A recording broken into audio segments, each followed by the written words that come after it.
Okay lang po bang ma-interview ko kayo? Oo. Ayan. Ilang taon na po kayo? Ngayon, Opo.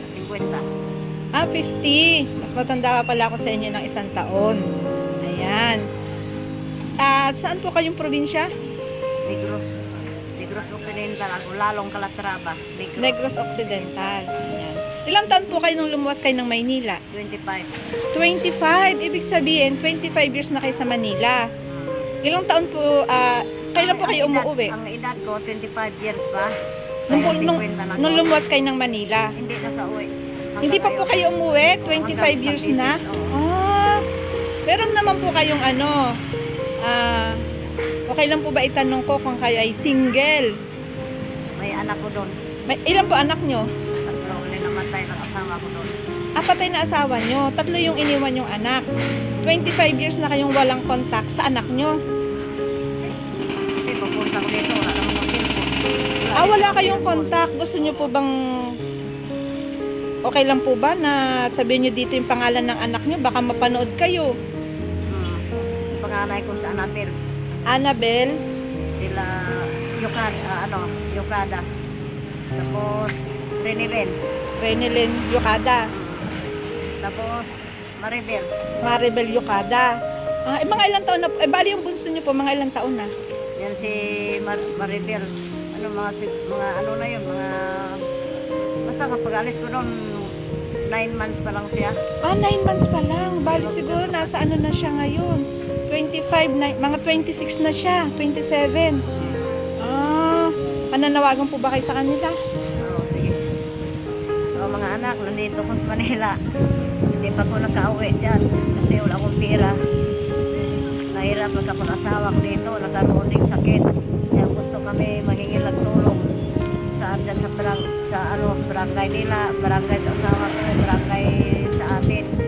Para makauwi naman kami dyan. Eh, mahirap dito sa Manila. Wala kang trabaho, lahat-lahat binibili mo. Eh, wala kami pera ipambili. Sana manood mo naman kayo dyan sa TV. Kung sino may TV dyan. Makisuyo na lang sa mga pamilya ko. Sa mga anak ko. Ayan po si Ate Mirna. Nananawagan sa kanyang mga anak na 25 years na po na hindi niya wala silang contact. Kung sino man po yung makapanood nito, sana po mapagtagpo natin sila mag-iina, magkaroon po sila ng contact.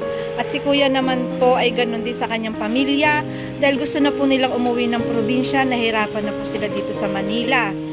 Yun naman po sa mga may magagandang loob, may mga sobra na, may sobra po.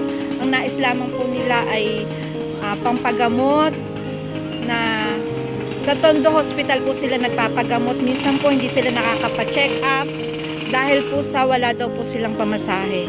Sina ate po ay dati pong malapit dito sa amin. Ngayon po nandito sila sa amin sa harap ng aming bahay. Ang natutulong ko lang po sa kanila ay magbigay ng tinapay, ng bigas. Kaya po nakilala ko sila. Nagtanong po ako sa kanila. Ngayon po tinanong ko kung gusto na nilang umuwi dahil nga po yun lang po ang kaya kong itulong sa ngayon sa kanilang buhay. Mahirap po dito sa Manila. Pagka po lalo po pag may sakit, iba po ang mayroong kasamang pamilya. Ayan, sa mga makakapanood po nito, ang susunod ko pong vlog ay ngayon po hindi kami makaalis dito sa harap ng bahay namin kasi nga po sira yung cellphone ko. Ano lang po ako dito sa asawa ko. Sa susunod po pupuntahan natin yung tinitirhan nila at yung po kanilang dating tinitirhan sa ilalim ng tulay. Maraming salamat po. God bless po sa magkakaloob po sa ito nga po pala yung contact